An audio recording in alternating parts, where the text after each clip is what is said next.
تفسير سورة النمل عن بنا وني آية بيوروناي. أعوذ بالله من الشيطان الرجيم. أمن خلق السماوات والأرض وأنزل لكم من السماء ماء فأنبتنا به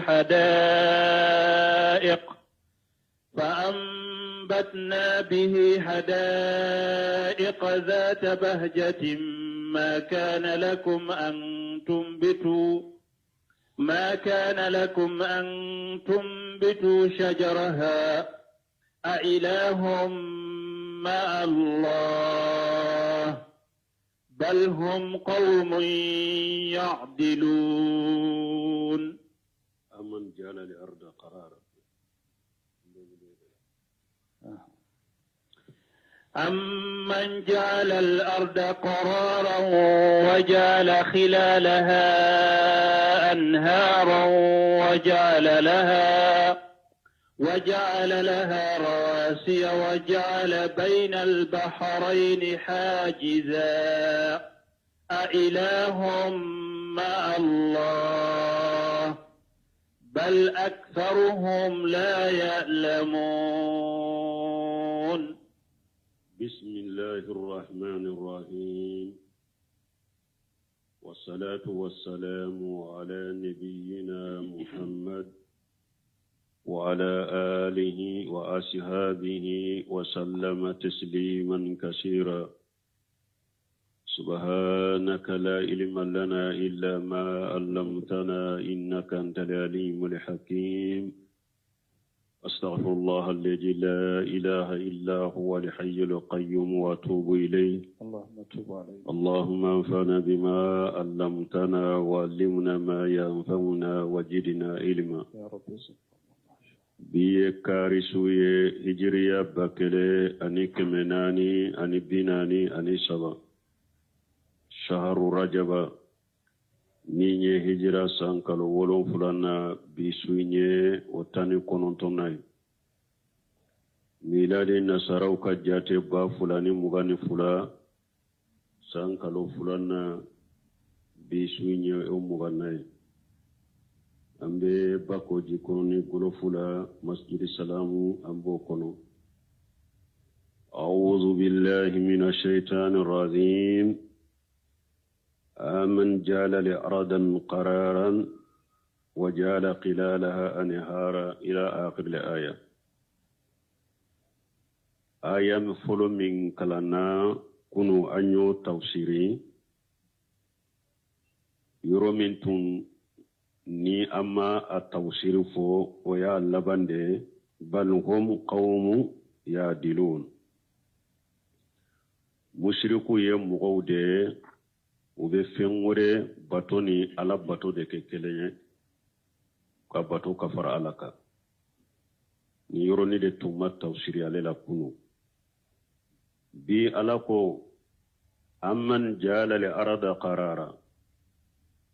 masa jumanye dugukolo ke awye sabati fenye ay qarratan sakinatan sabitata la tamidu wala tataharrak. masa jumande na ye dugukolo in fense awye ka ke sabati yore ka sabati ate lamaga ate yelema ate lamaga ni aka dunkewye أتيريرانوي فإنها لو كانت كذلك لما تاب عليها لعيش ولحياة. ندو كل تنكرا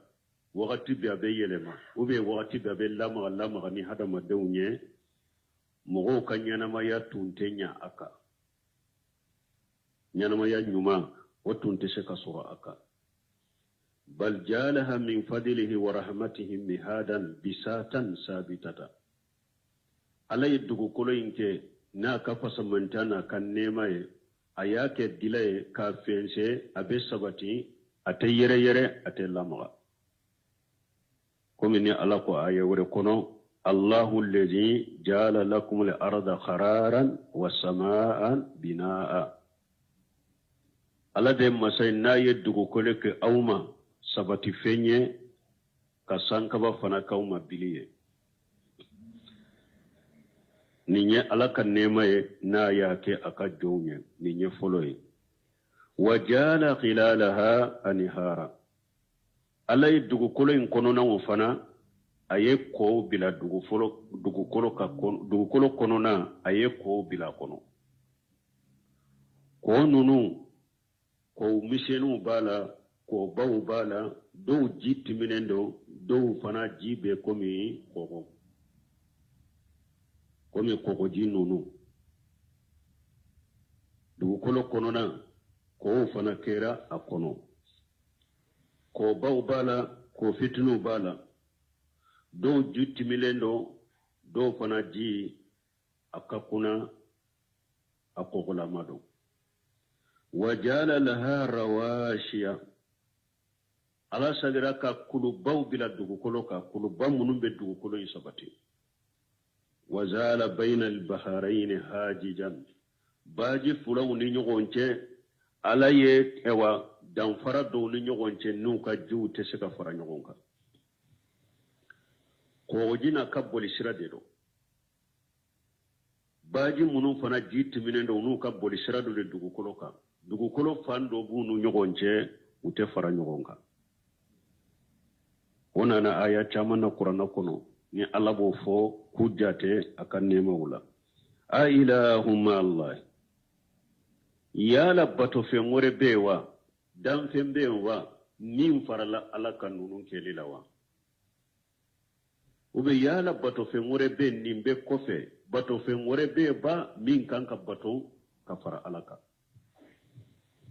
ala kelen ko sa kelen de ben nunum beke nin ko fe yala bato fe ngore be min kanka bato ka farala kawa ote bal aksaruhum la yalamun me ala ko hada maden chamante fende do hada maden chama ute fende do wode ya to be fulana farala ka nu ya ube fem bato ka farala ka ube ka fem wole ka farala ka a chamante fende do na ya suru be fendo wute foi wele ka fara alaka wute foi bato ka fara alaka parce que ala ni mo si dampe shima nun ko dila ani dampe shima je ula fana akelen de yuke أمن يجيب المضطر إذا دعاه ويكشف السوء ويجعلكم خلفاء الأرض أإله مع الله قليلا ما تذكرون الله بانك براني آية كنو koni hada maden don na ko gelewuna ko yikan kam min wole na bi jabi ka ko dugu boy ka balo boy ka ko ale ala kelem tawde do yunabbihu ta'ala annahu huwa al-mad'u inda as-sada'id ala ban kunu ka hakili jidi ko ale ala de ye wole fenye gele yaw watila gele yaw waqti ali ala kelimtu de kanka wale al marudu inda an-nawajil ni ko min fana jigina hada madenka silamaka ibi jigida minka ka wale na bi jabi ala kwale ala dedo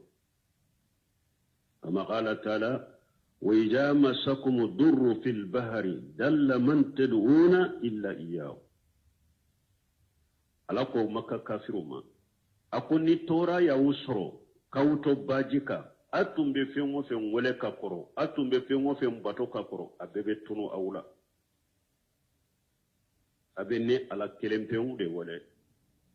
ayawre ala ko summa ija masakum durru fa ilayhi tajharun o ko fen ni tora ya usro aw bebe ayere sagi aba yere sembe ala de la min balmun ne nye depuis maka kafirun uluka maka musiriku kalla hala وديات الشيخ محمد بن عبد الوهاب كو أكون مكة مشركو كلا هلك كوسا كتمين مغتاما بعد دمبيس كتا سلاميالا ومشركو مكة مشركو كلا هلك كني كتمين سيسان كم مغتاما سلاما تاما كم مشركياكا مكة مشركو تافلي نولو بين نغويالا دي ولو بين فين ورفرا علاكا من نولو بين جليالا وبعدو كو جليا وغتي anini ko tunna ika ko foi tese ko nyana boni ala kilembe ude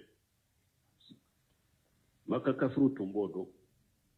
meshisan ka silame ka mushriki alebe no yala wo fengore de be bato ka farala ka fengore de be gole ka farala ka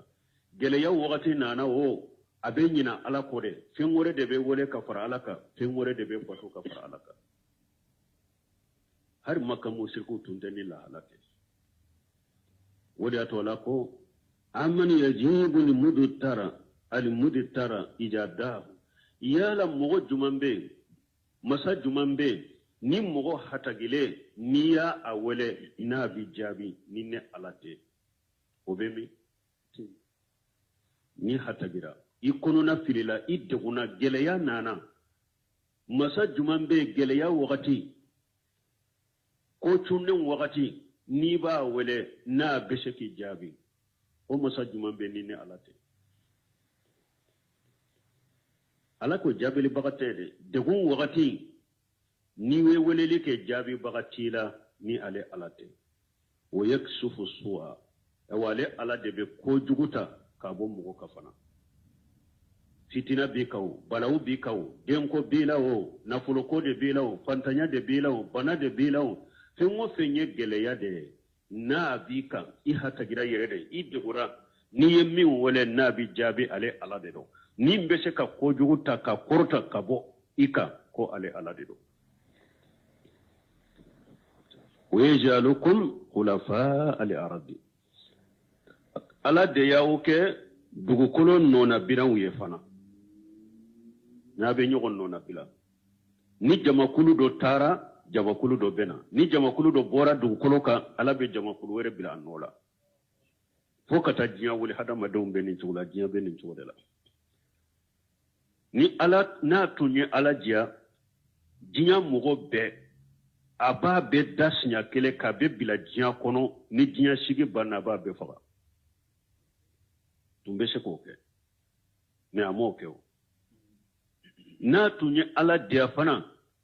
hada madon be nyogon wolo wolo chogomi kata awa de pe au ka mugo folo fo aka mugo munu be jiya kono se ala tumba beto jiya kono aka nyana ma ya nyogon ka fo kata jiya wuli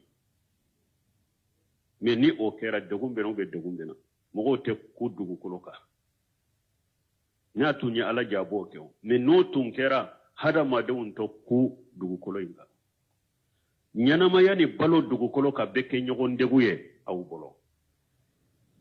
wodi ato ala ma be dashnya kele ka be bila jian kono abe nyogon wolo min fana ke ala ma beto jian kono fana fokata jian woli abe nyogon sanse de ni moke u beta faaw be bila wulu nola naw faaw fana beta deum be bila wulu nola kula faali arde ninde ala de masayna yenninki a ilahuma allah ya labbato fi ngore be ba min kanka bato kafarani alaka a ilahuma allah ya labbato fi ngore be ba dan fe be wa min yen nunun kem min be sheka nunun nyana boye ni alate abe mi adam fen juma be ni aw be degun kono na ya wole na be se ka ujabi adam fen juma be ni ko jugo be aw ka degun ba aw ko na be se ka degun korta ka bo ikani alate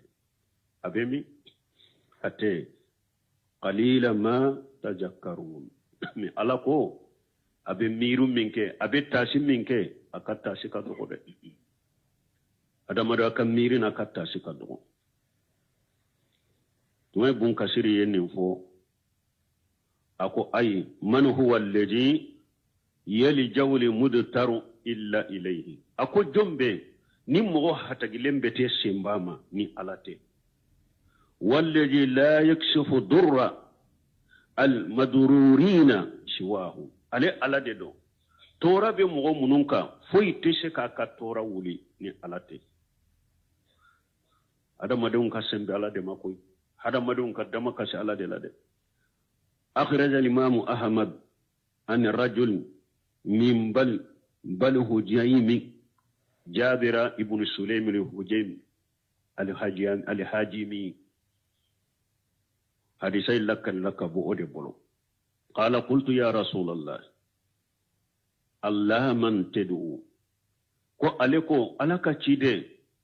anka jongole qala ad'u ila allah wahdahu ko anka wolelike kata jumamma anka jongole ciden ko wolelike kata ala kelem tawdema ala kelem tawde wole ni be mogo wole fana mogo wole kata ala kelem tawdema alladhi jamassaka durru fada'utahu kasafa anka ala min ni tora yi soro ni ya wole abe tora in korota ka boyka walladhi in ajlalitan bi arhadi qafarin fada'utahu aradda alayka ale ala de do ni be kungo kono janna kungo kono lana ni filila ni ya awole abisagi kashirairila والذي إذا أصابتك سنة فدعوته أنبت لك على ديدو ني سانجيل ما يوسرو فنا سانجي ديس يوسرو فلن فنت فلي نايا ولي أبي فلن فيهم فلي أويه قال قلت أوشيني جابر بن سليم قال لك وتيدما وشاكان كني قال تيدمكم لا تصبن أحدا akumbe washa kan minkiye ishi kono kana moshinani wala tajhadanna fil ma'ruf ikana jonyuma fana kelira mogoye wala wanta liga aqakan wa anta munbashitu ilayhi wajhaka hari ni kabalini balima bebbe kinye da fono aye ni sheye ode nyuma na kake mogoye ake kana jonyuma kelila de ولو أن تفرغ من دلوك في إناء المستسقي وبهر نيبك جروفلي فاجيلا كولون كونو مغمين بافك مي وبمغمين بافك تاكا بغاو مي كجروفلي فا كولولا جي كونو كابوا كامينان كونو هر ني شيكو يودي نيوما يالا أكي أنا جوالا وأتذر إلى نصف ساعة أو مبيو شاكا وري من فيه ika fini kaki gelengala chamanjela awakati ulu tumbe tafe de shiri ika tafe kaki gelengala chamanjela chede kodo de muso ka tafe ka fufu no fere ika tafe kaki gelengala chamanjela fa ina abaita fa ilal kabaini ni banoma akana alikaba kurufurama akana temede akajigi kana alikaba kurufurama wayaka waisibali liizar mbima mbi baga ifini kateme alikaba kurufura duguma kajigi yere kolosoma de fa inna isbala liizari min almaqilati parce que fini fufu infule fini kajigi kali kaba kurufura duguma kana duguma waye yere bonya de koy waye yere bonya de kanoke وإن الله تبارك وتعالى لا يحب المقيلة أيوة ألا مسمين فنا ni أيوة أهيرا كتا كورتا لندو يري بونيا بغا يري كورتا بغا ألا تاتيكي فيدي ni hadisa sahalinde shagal bani hadisa sahali dori tabaw bal mo tiren ka washa ka wufle weleli ka ke kata ala kelem tawdema an kana weli ke kata fengure mani alate ni tora ye mo soro aye dama kasha ala de la koy tora wuli baga ya ala de aye dama kasha ala de la ni tora yi soro yika ewa fendo fili ewa tununaw eyere tununaw kungo kono na lawo ala de wele koy awa ikana mo gonnan ikana jonyuman kelila mogoye hari kinye da fone mogoye hari ka ewa jurufule fajila ka do mo minan kono iko ke yere koroshi fini jigili mali kaba kurfura duguma fini jigali kaba kurfura duguma munum ba ke ciden ka hadisa fana menai bolo suni tile komma ke were bonya kama ire bonya babo wa ciden ka hadisa be fuye sini tile masege filola ire bonya bobo wodi ato ciden ko minal maqilat ako fini jigilen ire bonya de ko hadisa menai bolo uko ciden ko ninka ke nin togola ninka dan na kankare dade dara ka fana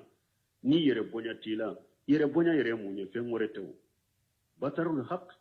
wa khamtun nas تمام تشيدين كون لا يدخل الجنة من كان في قلبه مثقال جرة من الكبر أقوم مثقال جرة حتى يربوني بمؤمن دسكون كونو يتدوار الجنة كونو تشيدو سيجلا كو تشيدين ما إن الرجل يحب أن يكون صوبه حسن وناله حسن أقو تشيدين مغدو بي بافي تني نيومان دي كاكي كانا سمرا نيومان كاكي شنا ودي يربوني يوا ni tayro arjanna kono ciden ko tayro bunya inna allaha jamilu yuhibbu jimala akwala ce kanyide abe fence ni defe kadro ki nyuma do na se binye nka samara nyuma do na se binye o tayro bunya o ye ki yere ce ni de ala wa ce kanyide abe fence ni defe al kibiru bataru li haqq wa qamtu nas ciden ko yere bunya minye minte so tinyama ni tinya fure ba nyone ka bo yere la ite so tinya na ewa ibe jo bela fana abora karasa de danete barake na karasa ka kuma ne tota abora karasa de bo pai ne tata ne te barake na ne baka ciden ko ninde yere bonya akon ninni miskala jarati bi duskun kono akoyte do arjana bo suni tile eka fini jigileno abe foye ko maka yere bonya kama ka ubeta Abubakar tafo ena Abubakar yetelenye e ciren ta foriye e banna ko ke yere bonya bobro i banna cinyami bake ka bama ka nyoni de o de yere bonya nyemene mahila ciren ko fini jigilenya yere bonya de koy ewa yere bonya baga fana ala tife atife de o ko fe آية كنا لك ويجعلكم خلفاء الأرض أي يخلف قرنا لقرن قبلهم وخلف لسلف خلفاء كريموني كاو جما كلو كاو بلا نيغون نولا ني جما كلو دو تارا جما كلو دو بيتون نولا ني أو تارا نونا بلا وبنا أولا إن يسا بنكسير كون نمبكم إني على قايا وركونو إن يسا يجهبكم ويستغلف من بعدكم ما يشاء كما أنساكم من جرية قوم آخرين ala ko na tun diarane ala mbetani au be kabo dugu koloka mbe mogo wero bire au kofe mogo min ni kome ayenja chogomi kome nye au da kabo mogo wero ka juru ya wula chogomi na tun diarane ala mba au fana be bodugu koloka kanani damfe wurawe وقال تعالى هو الذي جعلكم خلائف الارض ayawre la ko ne ala de masay ni nyaaw ke dugu kolo kan nona bilamuye warafa badakum fawqa badi darajati nyaaka daraja korta nyugonka akal ni yasramu kalli manawte keleni anaka suru wa qala ta'ala wa qala rabbuka lil malaikati inni ja'ilu fil ardi khalifa ayawre kono ala ko cidema wakati fo ikam mantonwe wakati minni ala ko malikiyawma ni ala be nona bila dugu koloka munum be nyogo no bila ay qauman yaqlufu ba'duhum ba'da jamakulu nu be nyogo e wansanse ni jamakulu do beta jamakulu do bena ni jamakulu do beta jamakulu do bena fokata jiawli na tundera la nyafo chogomi ay adama da chogomi atumbe hadama dembe dasna kele kabo bogola kawbe bila dugu koloka naka jiya sigi banna ba be fa na amoke ay adama de da kawbo adama la kabo bo nyogona na tun dara alay fana afule ka bobo nyogona ka nyogon wolo chogomi ala tumbe de paka mo folo ani awa tumba beto dugu koloka fokata jiya wuli me aka hinna koso aka fasamanta koso amo fana ke ni otun fana tun kera nyogon degu be ke nyana mayala dugu kolo be koro awla abe nyogon degu nyana maya intenya aw bolo wodi yato alaya ake min chogola kabila nyogon nola me alako abe mirine tasin minke akadogo أمن يهديكم في ظلمات البر والبحر ومن يرسل الرياح بشرا بين يدي رحمته أإله مع الله تعالى عما يشركون أمن يهديكم في ظلمات البر والبحر مساج من به نابي دغوكولو كوكانا ديبيكا مساج من به نابا وكاندا والبحر أني نابي باجيلا ديبي دونا سو دونا ديبي دونا ولا مساج من با وكاندا كسرايرا ولا ni alati ni hada madembe dugukolo kokanna ka yoro dola dibi do ni laye dombe sheki kanda ki tanga ki koroshe ka sirairila ala nabe baji fana koka abe baji ka dibi donna masajuma ba ukanda ka siraira wala ala o man yursilu irriyaha dombe finye uchi busura baina yadi rahmatihi ni finye duma unchira ubian ni sonja ala kan nema juma sanji ni sanji fana yafi sanji tena burushi nya kelete ala be finye do de ci folo o fine ni sanji kasa bena ani sanji sumaya bena kawuni sonji ya folo sani sanji nyere kana amati ya ni sanji de dombe ninke ala de ben ninke ka finye dumaw finye imbaw munu sonji ya folo bayina ya de rahmati sani ala yere kasa sani sanji nyere kana a ilahum allah yala bato fen wore be kafara alaka nunun kelila wa ube yala bato fen wore be nin kanka bato kafara alaka nin ko fewa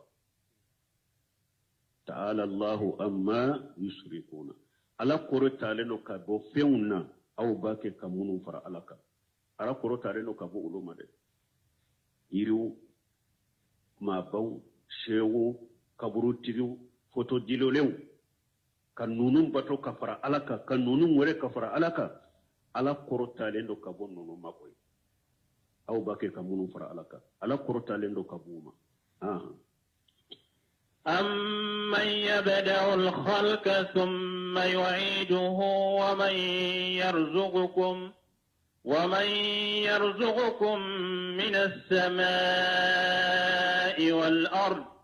أإله مع الله بل قل هاتوا برهانكم إن كنتم صادقين أمن يبدأ الخلق ثم يعيده دنيا هذا مدين دالي دامنا كدام فوندا كنا تجيا كنو وكفنا يوفغا أبو سابو تقول الله غرا جنب النينك ala kelem pew de boke ala kelem pew o do boke ale de danfem be daka be nati jiakuno ale de be danfem be faga fana awale de be sa abesa ga chukula lagara o man yarjuqukum min as-samai wal ardi jomba u garjage ka jibo sanfe ka jigi ka u garjage nay jombe dugo kolo fale ni falen fi unye kaw garjage a ilahum allah ya la bato fembe ya la dam fembe min faralembe alaka nunun kelilawa ote ya la nunun be kelen ko fe ala bolo bato fem wore be min kanka bato ka fara alaka tuguni qul ma murafuye hatu burhanakum in kuntum sadiqin mu'min be fulan kafu yaminna mogo be bidiya minma mogo be galon minna kafara nimka delil ala ko cide mafuye delila mun baw bolo na ye tinya tigu de abe galon munu ni nin fulan kafuya munu na delila munu ba bolo ayo nati nka yeke hatu burhanakum ala shihati ma tad'unahu min ibadati alihata ukhra abe bato fe ngore bato minna delila min ba bolo ola aya nati an kan lajeke na ya sur fulan kafuya tinya in kuntum sadiqina وفي ذلك وقد علم أنه لا حجة لهم ولا برهان أدونا كم مشركون قد لا توبلوا مغمو بمشركيا لا دوكولو كفوك كتام مكوسا يتدري لا سور مشركيا لا على القرآن كنو ومن يدعو ما الله إله آخر لا برهان له به فإنما حسابه عند ربه إنه لا يفلح الكافرون لا يفلح الكافرون ala kunni mogo ni ye bato fe ngore bato kafara alaka mogo ni fe ngore kafara alaka ala ko delati bolo ola de la burhana lahu bi della site mogo bolo fulan kafo yala awa ala ko o atigi mushrike akoy ka korosili be ala de bolo la gara ala yere de bi kolosi ki sara awa innahu la yuflihu lil kafiruna awa ala ko kafiri fanatin ni rasulullah ala fil aghra fengore wele baka fengore bato baka kafara alaka ala yi wele kafiri de ni aya kono kafiri te ni rasulu ne ala fede awam balimaw awun ka jamanaw fana ko ka jamana ye na be sigi ka fulan kafu ya publicité ka tanu ni an ka jamanaw te la jamana ka sigi telewula mogo ka sigi telewula jamana kono mogo ka sigi arajo wula mogo ka sigi rejo sosowula fulan kafuya nka publicité ka tanu ka akaraba sori dina kono ma ya jamana siba ke ni malite fulan kafuya de be tanu ani bidia ube ke ni jamana inde kono isigi tele la bidia tanu isigi tele ya mushrikiya tanu isigi tele la tabulo tanu bo yorote tabulo mi yerela ko doni jamana ko silama jamana de mali ko doni jamana de mali silama jamana mi ni obe kaburu ka kogo jo kaburu la ka kaburu jo odi be bo tele wula odi imaji obe bo orjo soso ka kaburu dilale ka nyaga no ye ki waso no ye kaburu so kaburu dilale e bo bato ka waso no ye jamana mi bo keneka ko bila keneka ni eko ebi ka ewa tauhidi tigini sunna mogo ulu sirana ulu malo yara kay ka tauhidi fortele wula jama dala je yorola haru ko dabo o ka tauhidi koro ko dabo sunna koro ko dabo salafu salahu tabulo batuli koro o malo ya yewulu mina o malo ya be ulula munum budda mbi kata sunna ma ku representer nu ka sunna ka waso nu ka sunna amalo yana siranya bula ko haka na sunna ko fo saka nan fara fulan ka fo ya ko ni be fo tan fara bidiya tigi ba ka bidiya fo tan fara sheyban nan ina ba ka sheyban nan ba waso na yo man fara kaburu batula ni kaburu jala be waso na ka kaburu batule aka kaburu jara o man fara mawduri kala ba ka mawludi ka be waso na ye o man fara an ka ala kilim to batu an ka tugu ciden ko an ka selafu tagulo bato de ban far an ka fara fo kata lagara o be fo jamana en kono ya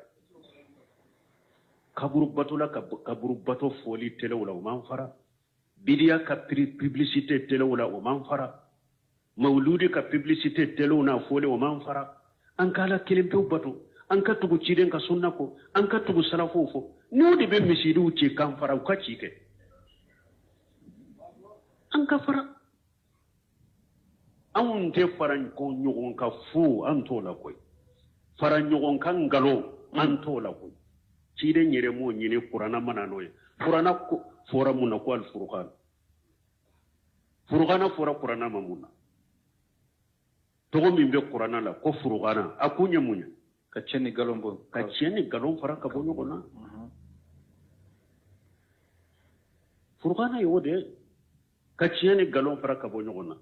ala yere ya fo akono fana wala tulbisul haqq bil batil ako kana ciyani galon nya gambi nyogonna munna makkan kaw ko muhammadu farraga bainan nas ko ciden nana kam go faraka bo nyono muhammadu farraga bainal haqqi wal batil ciden nya ciyani galon de faraka bo nyogonna awa doni ke baga weleli ke law ciyani galon kana nya gamba wo bolode akana nya gambi koy akana nya gambi godi ato ye Sheikh Salih Fawzan do ko ama ko do ko tawhidi foli salafiya foli sunna foli ko be an farade ko no de ban faro kan faraka ko aw nyere ma nyini ko ni mo ka fara nyon ka galon kawo ko an ba fe mo ka fara nyon ka cinya de ka me an ma nyini yere ni mo ka fara nyon ka galon kawo ala ta foli tawhidi foli sunna foli salafu tabolo foli ko no be mo min fara de fara lai katake akoy kam ma bonna yere dan ka hera bodela imamuna maliki ma fu ka bida mo mina ka bo ci den ka misiri kono anana ka maliki nyinin kara ba ka dirsula ko rahmanu ala li arsi istawa wa kayfa istiwa ko maliki ma kwala kwale dara kenyana la rashika ala dara kenyana la rashika tugudi imamuna maliki kwal istiwa ma'lum wal kayfiyya majhul wal imanu bihi wajibu was-su'alu anhu bid'ah ما أراك إلا مبتديا فأخرج عني هذه المبتديا Imam Maliki ko ala dala kilin la rishika ko donen de dora bu kanna ako kam mu gonyin ka wala woye biriya de akoy kalli manane woye ko ala bel la rishika ko yi ka wajibi de ikalli manane ko ala bel la rishika akoy ka wajibi de ala be cogodi la rishika o donende alsiwai malum ala be cogodi la rishika ko donende warabun kanna wal kayfiya majhul ne ala be cogodi la rishika akwanto do wal imanu bihi wajibu ikalli manana ko ala be la rishika o ka wajibi waswalu anhu bid'a ikam mo ngini kan ni na ko ala be cogodi la rishika ko ye bid'a de nema e chenye fo ye ni bid'a mo wote ako kalande umma ayi nimbiria mugo mina kabo nka jamala kalande unye che mina na bole kabo misiri kuno sarhu aqidati safarini ibnu seminu benni ni sarahu asarahu maliki ka kuma min fuleni nye ako maliki ye dalula iranna ka iranna ko biria mugo manka sunna mugo ka jamala ko maliki ya iranna sunna mugaman ka bidiya mugo to aka jamala yire akan ka bidiya mugo mi bidiya mugo ge ko bawcela yire de ko baka jamala yire de ni bidiya mugo min ko be gere sunna mugo la puru nte cinya de do nkase ka sunna do nkase ka cinya do puru mbetugo cinya ko mbetugo sunna ka cigomi amba fo bidiya mugo suguma marhaba bismillah ni be cinya ni de la bismillah men ni ebe ka bidiya ka kanna gele ya katiyo fo katanne sanfa kurosiran tabila ni sebe sunna mo ye kanka ge ka bonche la irewo maliku yo de sira iranna o ko fe buno seminu ye mu fa ko bidiya mo fule sunna mo chela de ko bidiya mo be ko mi kanseri de bidiya mo sunna mo chela ko bidiya mo be ko mi bana min to ko kanseri ko bidiya mo yo ode ni kanseri yimina yoromi na matige ate cari kati farkoro toma awa bidia mo yore na ma boaka jamala be mo wore tinya koy kanseri de fula chela bana minye kanseri da ko bidia mo be ko mode imamu na bari bahari fana ko chugode ako ahlil bidai kali akharibi bari bahari ko bidia mo fulede ku be ko me bunteni de يدفنون أبدانهم ويخرجون أجنابهم كلما تمكنوا لدغوا إمام نباري باري سره السنة أكو بدأ مغور كو بكم بنتني ده كو بنتني فله كو أبا فاركورو بدغو تنجي كورو كاكا كلا تو كنما كوني مغو نانا جواكا أفررلا أيري يادو نيني نين سوغمبا سرو أبي سوغو awa ko bidamo bode o chogode la aka jama chela ni se t'u ye dabali t'u ye u b'aw kɔnɔ u b'u ka bidiya dɔgɔ mais n'u fɛrɛla dɔrɔn u ye mɔgɔw dɔ sɔrɔ mun b'u dɛmɛ dɔrɔn u b'u ka bidiya bɔ u b'u ka bidiya bɔ kɛnɛma bidiya mɔgɔw aw cɛla balawba dɔ a y'a yɛrɛ kɔlɔsi ma dɛ u bɛ komi bunteni dɛ bunteni b'a farikolo dɔgɔ bɔgɔ de kɔnɔ k'a ka kala to kɛnɛma a fɛrɛla dɔrɔn a bi sɔgɔ ayiwa bidiya mɔgɔ minnu b'aw cɛla o cogo de don a y'a jantu la koyi n'u y'a bɛ muso ni fɛnw na u ma se de sɔrɔ fɔlɔ koyi ni n'u ye se sɔrɔ a cɛ la min b'u dusukun kɔnɔ u b'a bɛɛ bɔ u b'a bɛɛ bɔ dɛ donc an k'an yɛrɛ kɔlɔsi ma a ka janto aw yɛrɛ la imamuna maliki arahimahullah a ye o de fɔ an ye donc hadamadenw tiɲɛ ani galon kana ɲagami an b'o yɔrɔ de la tiɲɛ ni galon kana ɲagami an bolo dɛ weleli ka kate ala ka kɛlɛbanta de ma fulankafoya fɛn o fɛn bɛ fara ala kan ewa ala kɔrɔtalen don ka bɔ ma ala ko delila bɛ min bolo fulankafoya la a ko i k'a nata an k'a ye delila min bɛ musiriki min bolo a bɔ an k'a ye delila bɛ se ka ye musirikiya la cogo di qul hatu burhanakum in kuntum sadiqina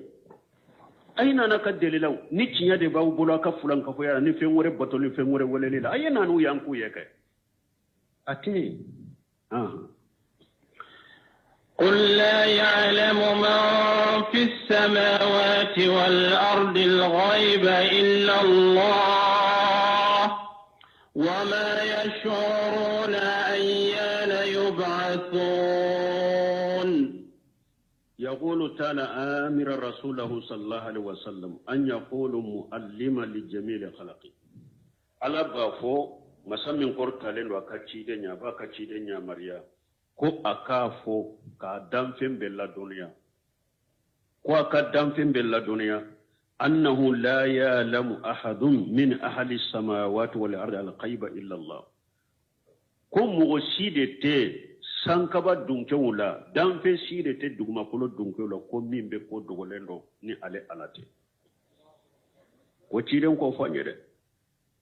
qul ma murafuye لا يعلم من في السماوات والأرض الغيب إلا الله دام فين سيتي سانكبا ولون فلالا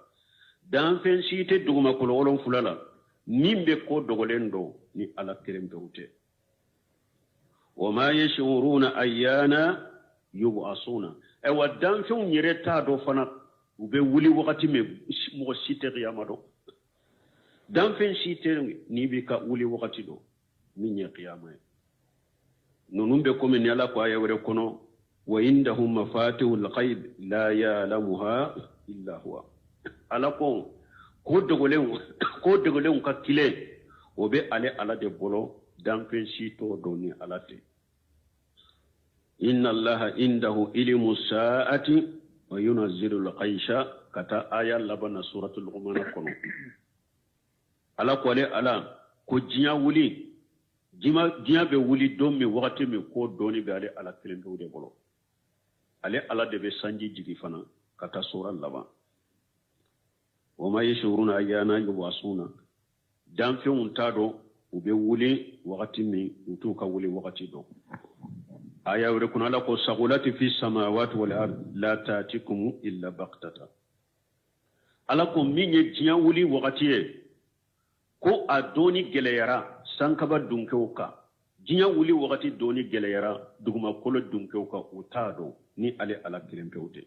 diɲɛ wuli bɛ cu aw kan dɛ a bɛ cu aw kan dɛ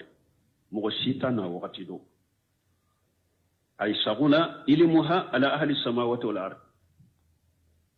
diɲɛ wuli wagati doni gɛlɛyara sankaba dunkew kan diɲɛ wuli wagati gɛlɛyara dugumakolo dunkew kan sankaba dunkew dugumakolo dunkew mɔgɔ si tɛ diɲɛ wuli wagati dɔ ni ala tɛ ɛwa tɛna aw ma bada ni tun kan tɛ a bɛ cu aw kan dɛ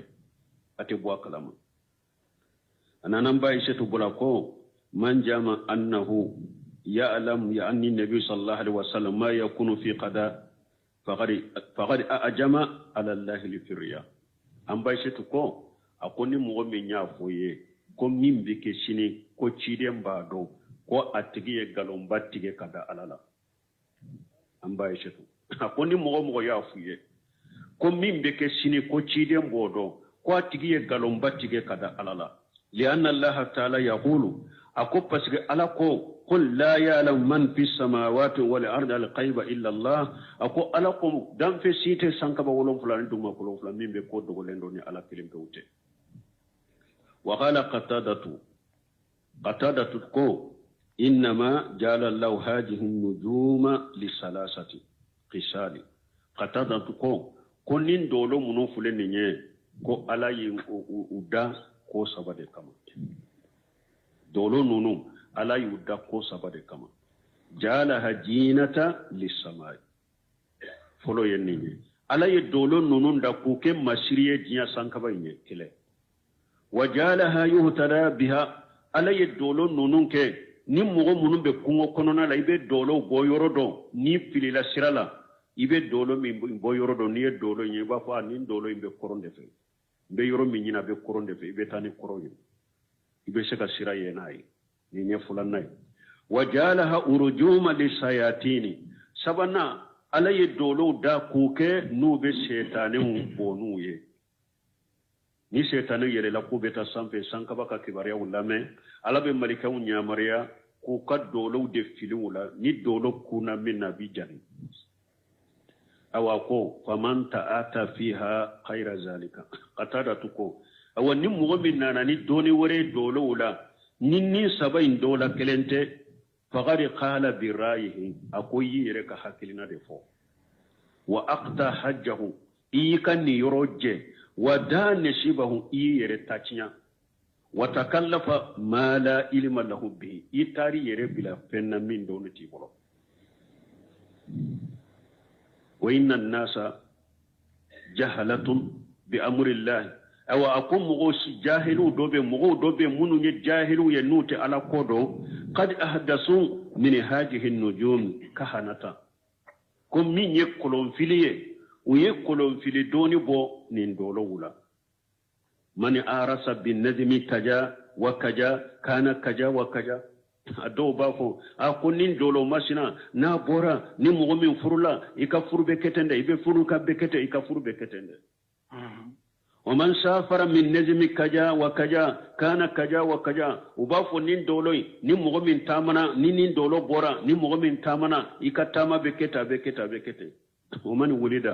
بالنجم كجا وكجا كان كجا وكجا ني مغو من ولولا نين دونو ماسنا دلا يبكنينده ولا امري اكون كلناني نكاشيه من يقتادته ما من نجم إلا يولد به الأحمر والأسود والقشير والطويل والحسن والدميم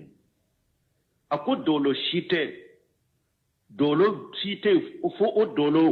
مغو بيلم بشكا ولا كنو مغو فيما بولا كنو مغو سرمان بولا كنو مغو جنب ولا كنو مغو نيمان بولا كنو مين تشيكاني مغو تشيجوغ بولا كنو ما علم هاجا النجم وهاجه الدابة وهاجا التير بشيء من الغيب ewa qatada tuko nin dolo ate foido nin daba te foido nin kono min fule nunun te foido alaka ko dogeleuna aka kuma la nyine munye mugo munun be teriya kenin nunun ye ani ka kaybu doni bo nunun na akon nunun te foido alaka kaybula wa qada Allah ta'ala ako ala yere de ye kiritige annahu la ya'lamu man fis samawati wal ardi al qayba illa Allah wa ma yashuruna ayyana yuwasuna ala yere de kiritige ako damfen site sangabolon fulala damfen site duma kolon fulala nimbe ko dogolendo ni ale ala kelim tawte turabu dannaw ko kulu be turabu la daga ka turabu da ka ko dogolen fu kolon fili ko ke ko ibe ko dogolen fu daga cogo be nonuna turabu dana ma fo ko be gagné ama perdu signa kele ala malo kaw perdu signa kele nunu be mundo jamana mundale be nunu de la jamana minni aw dale be nin ko sugu de la haribi na be de ko mi na beta ufe na be de ko mi na abu nyininka nunu be mundo ala ka ko dogolena ewa ciiden ko mani ataka hina aw rafa lam tuqbalu lahu salatu rabbayna yawma akoni mugo nana kolon filina turabu dana akoni nana segere eyi chogo faye ale be ko munun do ayu fo hari nima dala ikasallite mina tilebinani turabudana kolonfilina lajeli kala kira lajeli sugu ye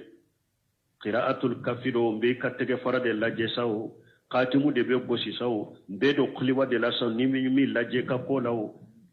ni mbere to ewa arrafa ciden ko ni taro ma ki cogo fuye nu ye mi fo ye hari nima dawla ka sallite mina tilebinani harisa wurela ciden ko man ataka hina aw arrafa fasaddahu bima yaqul faqad kafara bima unzila ala muhammad sallallahu alaihi wasallam ko kolon filina lajeli kala turabudana ciden ko ni e nanama ayika ko laje aye ko min fuye ko dogolen kibar yawla idara wala qur'ana min jigna ciden kay kafirana nay e bora dina kono ko de lay munye ambe aya minaya qul la ya'lamu man fis samawati wal ardi al ghaiba illa allah ala ko dam fe cité sanka ba wolo fula duma kolon fula nimbe ko dogolen do ni ala kelempe wute ni turabu dana e ko dogolen fo e darala kolon filina e ko dogolen fo e darala mori gana e ko dogolen fo e darala somadi doma e ko dogolen fo e darala i kafirana ni qur'ana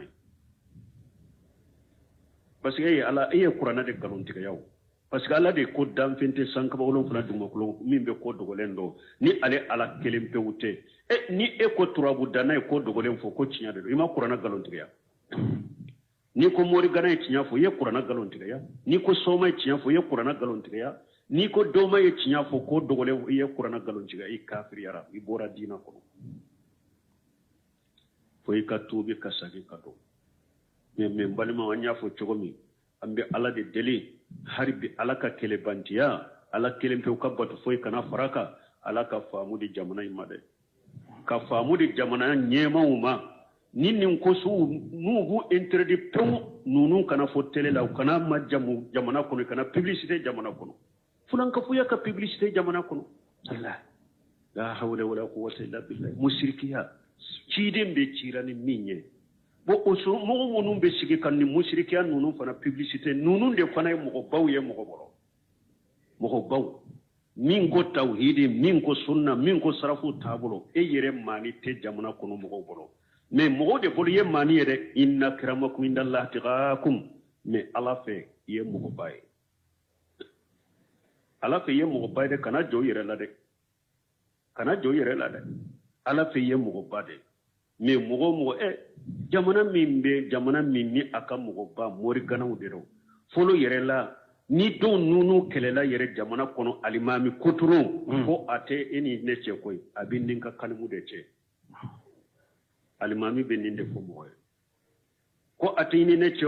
abin ninka kalmu de che ulu de be mo la sal jamana min ka alimami ye taguti ni mushriku de ko ye doni jamana wo islama jamana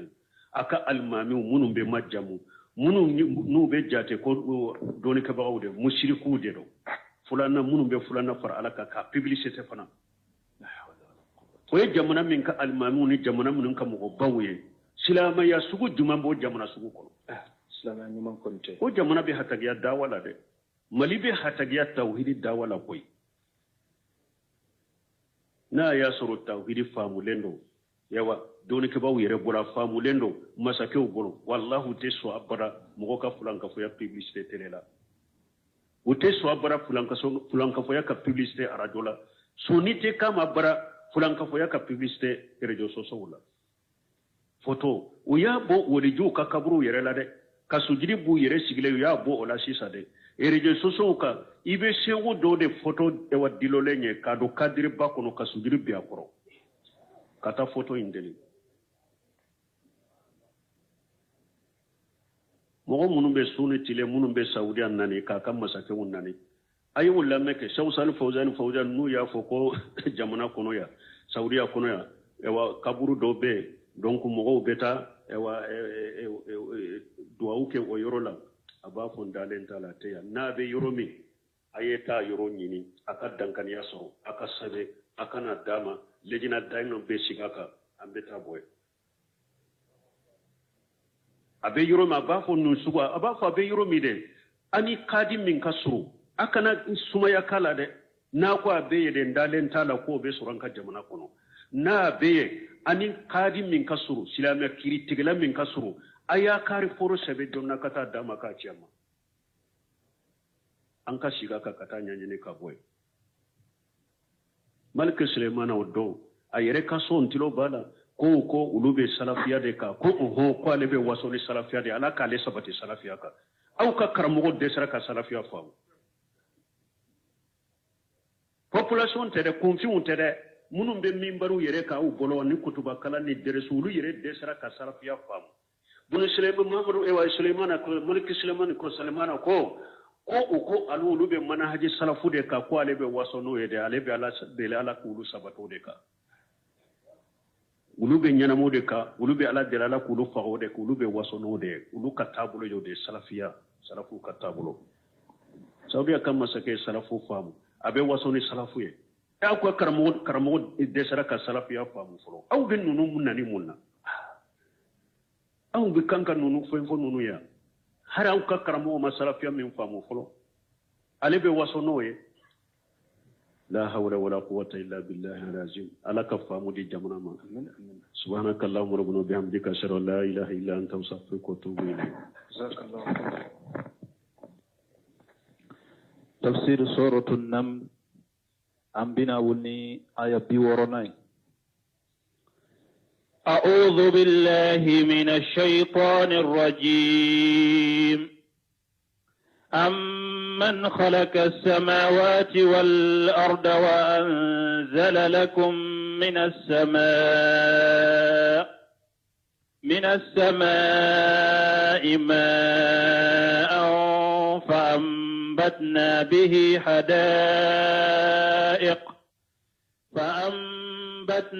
به حدائق ذات بهجة ما كان لكم أن تنبتوا شجرها أإله مع الله بل هم قوم يعدلون. أمن جعل الأرض قرارا أمن جعل الأرض قرارا وجعل خلالها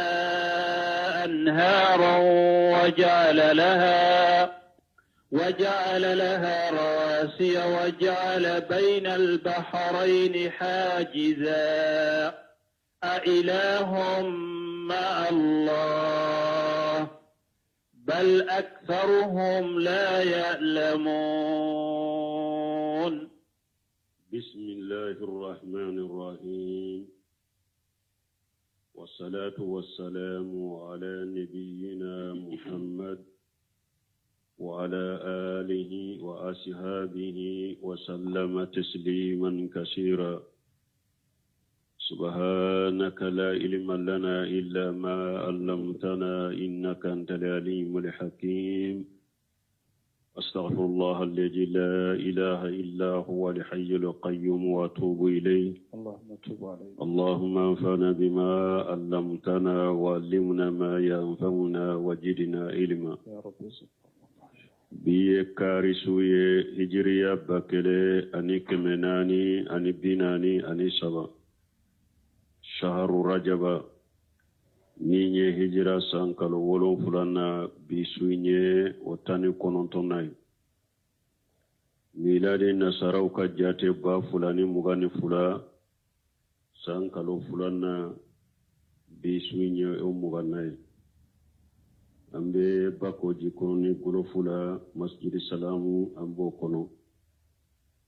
أعوذ بالله من الشيطان الرجيم. أمن جعل الأرض قرارا وجعل خلالها أنهارا إلى آخر الآية. آية مفعول من كلنا كنو أنيو تفسيري يرومنتم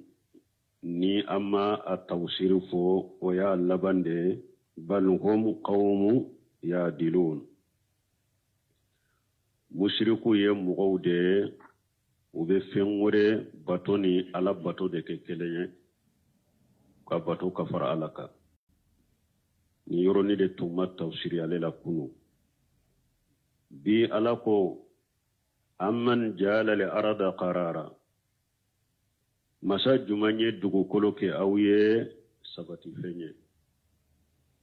ay qarratan sakinatan sabitata la tamidu wala tataharrak masa jumande na ye dugukolo in fense aw ye ka ke sabati yore ka sabati ate lamaga ate yelema ate lamaga ni aka dunkew ye ate yereyeranu ye fa innaha law kanat kadhalika lama taba alayha al-aishu wal hayatu ni dugukolo tun kɛra